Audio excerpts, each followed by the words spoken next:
Hello dear students, आज हम एक नया क्लास जो शुरू करेंगे इसका टॉपिक है इलेक्ट्रिक फ्लक्स। इलेक्ट्रिक फ्लक्स पर हम लोग कोई आज एक नया टॉपिक शुरू कर रहे हैं। Electric flux. इलेक्ट्रिक फ्लक्स क्या है, पहले ये जानना जरूरी है। इलेक्ट्रिक फ्लक्स है क्या चीज़? तो सबसे पहले electric flux electric field lines हैं। Electric field lines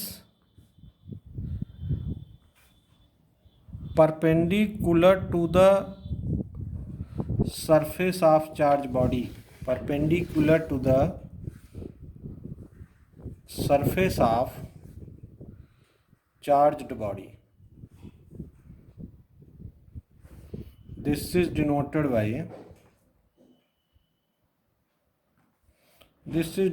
by phi. See carefully, electric flux is not only a electric field, but it may be the electric field lines. It will be a electric field. ये सभी इस तरह का चीज़ जिसमें हम electric field की बात कर रहे हैं, बस एक पर्टिकुलर एरिया से ये इनक्लोज हो जाता है और कोई इसमें डिफरेंस नहीं है। इस तरह से इलेक्ट्रिक फ्लक्स इलेक्ट्रिक फील्ड या इलेक्ट्रिक फील्ड लाइंस ही है। Electric flux electric field lines ही है, और इसको हम लोग जब किसी सरफेस के साथ ऐड कर देते हैं तो ये वहाँ पे काम करने लगता है। अगर आप देखें, जैसे मान लो कि ये कोई सरफेस है, ये सरफेस है, इस सरफेस में प्लस चार्ज है, तो इस सरफेस में इस पर्टिकुलर एरिया से जैसे मान लो इस एरिया को हम ds नाम दे देते हैं, तो यहाँ से जो इलेक्ट्रिक फील्ड लाइंस बाहर निकल रहे हैं इन्हीं को हम लोग इलेक्ट्रिक फ्लक्स बोलेंगे। तो electric flux phi equal to integral EDS। यहाँ पर ये जो इंटीग्रल है इसको हम लोग लाइन इंटीग्रल बोलते हैं। Line integral for close surface. Line integral for close surface है। यहाँ ds सरफेस एरिया है और E जो है इलेक्ट्रिक फील्ड है। ध्यान दो, यहाँ पर E भी वेक्टर है और ds भी वेक्टर है। अब जैसे यहाँ पे इलेक्ट्रिक फील्ड तो बाहर क्यों लगा, इस ds वेक्टर का भी एरिया होता है जिसको n कैप से आप रिप्रेजेंट करो, तो ds का भी डायरेक्शन है। तो जो n कैप है यहाँ, n cap is the direction for ds, ये ds का डायरेक्शन है। तो यहाँ पर दो डायरेक्शन है, एक इलेक्ट्रिक फील्ड का है, एक एरिया वेक्टर का है। ध्यान दीजिए, अब इसको आप सॉल्व कर दो। अगर मान लो कि आपको मैं बोलता हूँ कि इसको सॉल्व करो, तो इंटीग्रेशन EDS cos थीटा होगा। EDS cos थीटा ये कहाँ से आया बताओ? ये कंसेप्ट आया है A vector dot B vector equal to magnitude AB cos theta, scalar product. इस स्केलर प्रोडक्ट में आपने देखा कि EDS cos थीटा आया A वेक्टर और B वेक्टर का। अब आप इसमें थीटा इक्वल टू 0 कर दो। थीटा इक्वल टू 0 करोगे तो cos 0 1 होता है, इसलिए ये पूरा quantity phi equal to integral EDS भी लिख सकते हो। यहाँ थीटा समझना ज़रूरी है। थीटा यहाँ क्या है, ज़रा ये समझने की कोशिश करिए। What is your theta? यहाँ पर जो थीटा है, theta is the angle between electric field and area vector. ध्यान देना, एरिया वेक्टर ds है। तो यहाँ पर जैसे इस डायग्राम में थीटा की वैल्यू क्या लिख रहे हैं हम लोग? 0, क्योंकि दोनों सेम डायरेक्शन में है। ये इधर जा रहा है, इधर जा रहा है, तो दोनों सेम डायरेक्शन में। ऐसा हो कहीं पे कि इलेक्ट्रिक फील्ड इधर लगे और एरिया वेक्टर इधर लगे, तब इनके बीच का थीटा 90 होगा, या मान लो कि इलेक्ट्रिक फील्ड इधर लगे और एरिया वेक्टर इधर लगे और कोई एंगल थीटा बना रहा है, यहाँ पर ध्यान, लेकिन जिस केस में इलेक्ट्रिक फील्ड भी और एरिया वेक्टर भी दोनों एक डायरेक्शन में लग रहे हैं वहाँ थीटा जीरो है, जैसे इस डायग्राम में। तो इस तरह से आपको यहाँ थीटा फाइंड करना है। Theta is the angle between electric field and direction of area vector, area vector का जो डायरेक्शन है उसके बीच। अब आप यहाँ इसको सॉल्व करिए, कई ये भी फार्मूला ही है या ये भी फार्मूला ही है, ये भी फार्मूला ही है, ये सब फार्मूले हैं। अब आप इंटीग्रेशन करना चाहते हो तो इंटीग्रेशन ds कर दो, depending on the shape and size of the surface of charge body, ये ds की वैल्यू बदलेगी। Phi equal to E dot A भी होता है। तो ये आपको एक चीज़ क्लियर करो कि ये फाई कैसी क्वांटिटी है। ई तो वेक्टर है, ds भी वेक्टर है, फिर फाई कौन सी क्वांटिटी है, वेक्टर है स्केलर? आप बताइए क्या हो सकती है? ये स्केलर प्रोडक्ट है, फाई स्केलर क्वांटिटी है। इस तरह का आप कहीं और देखे हैं? क्लास 11 में आपको मिला था work done, work done equal to force into displacement था, F vector dot D R vector था। तो वहाँ पर भी वर्क डन स्केलर था। जहाँ इस तरह का हो कि दो वेक्टर डॉट प्रोडक्ट में हो तो जो एक नया क्वांटिटी आएगा रिजल्टेंट वो कैसे मिलेगा? स्केलर मिलेगा। तो यहाँ phi is a scalar and phi equal to E dot A, यानी इस तरह से भी फार्मूला आप यूज़ करते हैं। यहाँ एरिया जो है वो बॉडी है जो जिससे चार्ज बाहर की ओर निकल रहे हैं, ठीक है। तो अब यहाँ बताइए इलेक्ट्रिक फ्लक्स की यूनिट क्या होगी? ठीक है, स्केलर क्लियर हो गया। इसकी यूनिट बता सकते हैं क्या होगी? इलेक्ट्रिक फ्लक्स की unit, unit of electric flux is equal to E dot D S. E का हो गया क्या? न्यूटन पर कूलाम।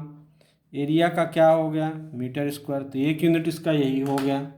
दूसरा यूनिट आपको निकालना है तो न्यूटन पर कूलाम इंटू मीटर कर दो। ये न्यूटन इंटू मीटर क्या होगा? ये जो न्यूटन इंटू मीटर है इसको आप दे दो joule into metre upon coulomb. एक ये हो गया इसका यूनिट। अगर मान लो जूल पर कूलाम को हम लोग एक साथ कर दें तो जूल पर कूलाम होता है बोल्ट, तो बोल्ट इंटू मीटर। एक यूनिट इसकी ये भी आ गई, unit of phi. Electric flux की एक यूनिट होती बोल्ट इंटू मीटर, एक यूनिट ये भी होती है। ऐसे कई यूनिट आप बना सकते हैं। तो electric flux is a scalar and electric flux associated with the electric field with the area vector and the unit of electric flux is volt into meter।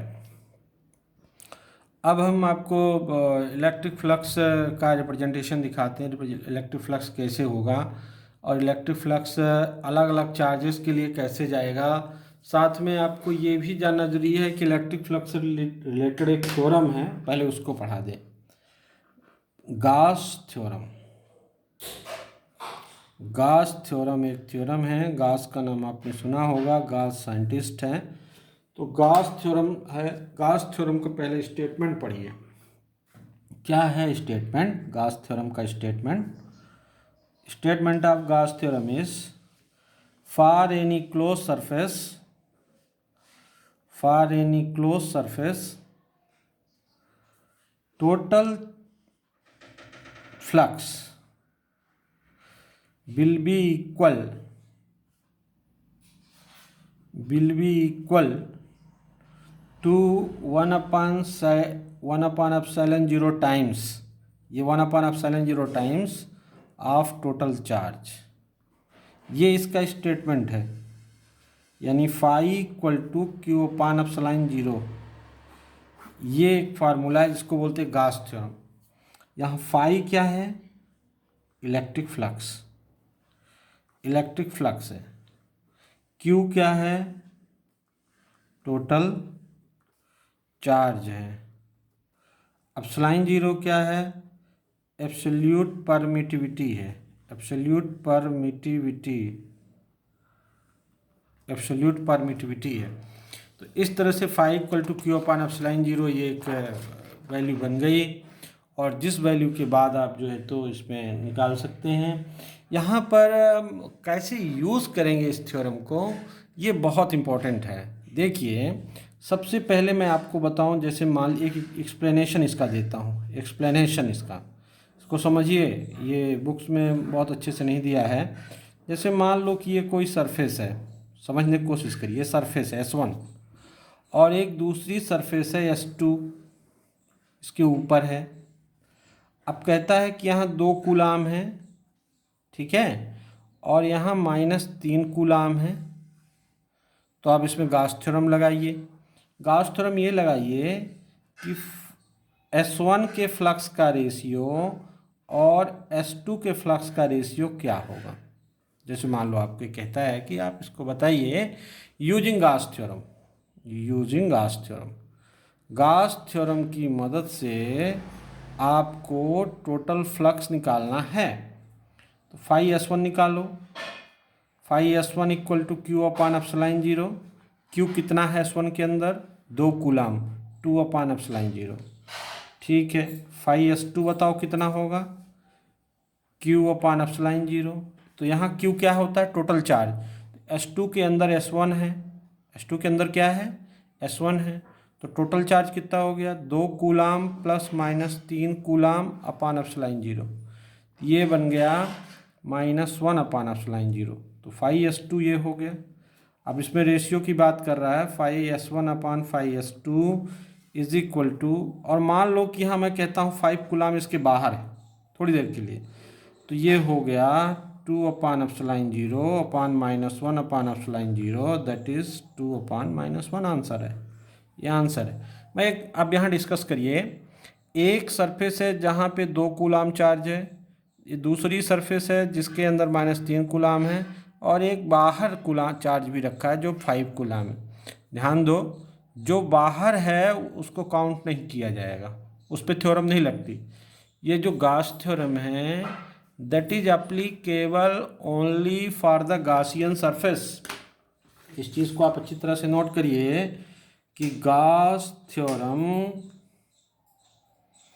Applicable only for closed Gaussian surface.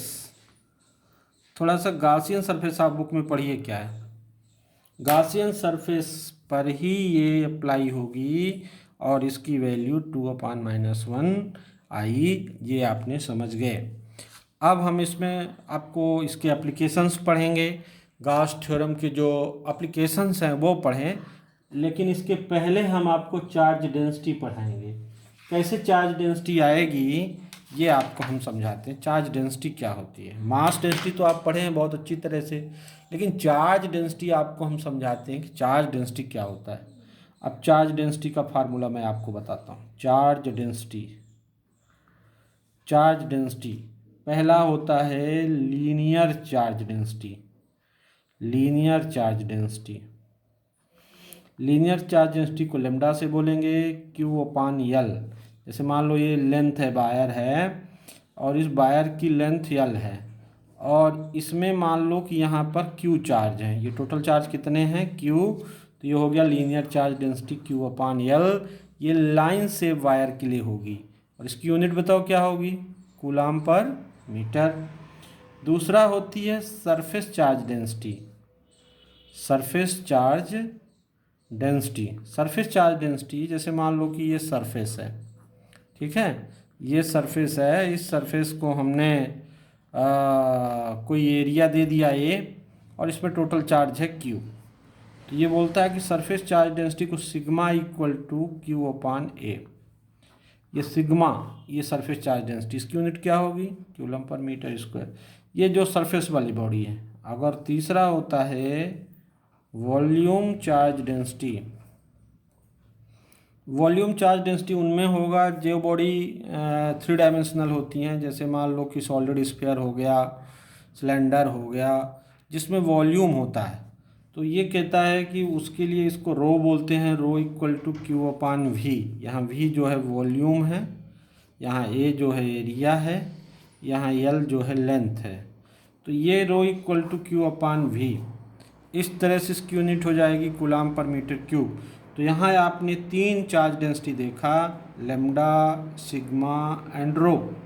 when the charge body is linear, then linear charge density. When charge body is surface, means having area, length, breadth. When the charge body having volume, then volume charge density. अब हम लोग charge distribution इसी को बोलते हैं कि charge distribution, how the charge distribution takes place in a body. Charge distribution takes place in a body according to the shape of the body. Body का shape क्या है इसके अनुसार से हम लोग करेंगे। आज हमने इलेक्ट्रिक फ्लक्स का बेसिक कंसेप्ट पढ़ा कि इलेक्ट्रिक फ्लक्स क्या है। इलेक्ट्रिक फ्लक्स एक तरह से आप ये समझ लो कि इलेक्ट्रिक फील्ड लाइंस का फ्लो है। इलेक्ट्रिक फील्ड लाइंस किसी सरफेस से अगर पॉजिटिव चार्ज तो बाहर जाएगी, नेगेटिव चार्ज तो अंदर आएगी। तो electric flux is the electric field lines. देखिए 3 शब्द आपको देखने को मिलेंगे, electric flux, electric field lines. तीनों में बहुत माइन्यूट अंतर है। इलेक्ट्रिक फील्ड आपको पता चला चार्ज के चारों एरिया, फिर इलेक्ट्रिक फील्ड लाइंस जो उसका ग्राफिकल रिप्रेजेंटेशन है, यानी एक ही चीज़ है। फिर इलेक्ट्रिक फ्लक्स जो है किसी पर्टिकुलर सरफेस से निकलने वाला फील्ड है इलेक्ट्रिक फ्लक्स। तो इस तरह से इन तीनों चीज़ों को पढ़िए। गॉस थ्योरम का एप्लीकेशन पढ़िए कि 1/ε0 टाइम्स टोटल चार्ज कैसे अप्लाई होता है। और बाद में कल जो है नेक्स्ट वीडियो में आखिरी हमारा टॉपिक होगा, इस लेसन का आखिरी टॉपिक होगा एप्लीकेशंस ऑफ गॉस थ्योरम। वो बहुत ही इंपॉर्टेंट टॉपिक है। एप्लीकेशंस ऑफ गॉस थ्योरम में आपको 3 एप्लीकेशंस हैं, 3 में से कोई एक जरूर एग्जाम में आता है, बोर्ड एग्जाम में। इसलिए कल का जो वीडियो होगा वो इस चैप्टर का थ्योरी का आखिरी वीडियो होगा और उसमें 3 एप्लीकेशन बहुत ही इंपॉर्टेंट हैं। उन 3 एप्लीकेशन में से कोई एक आता है। तो आप इन वीडियो को देखते रहिए।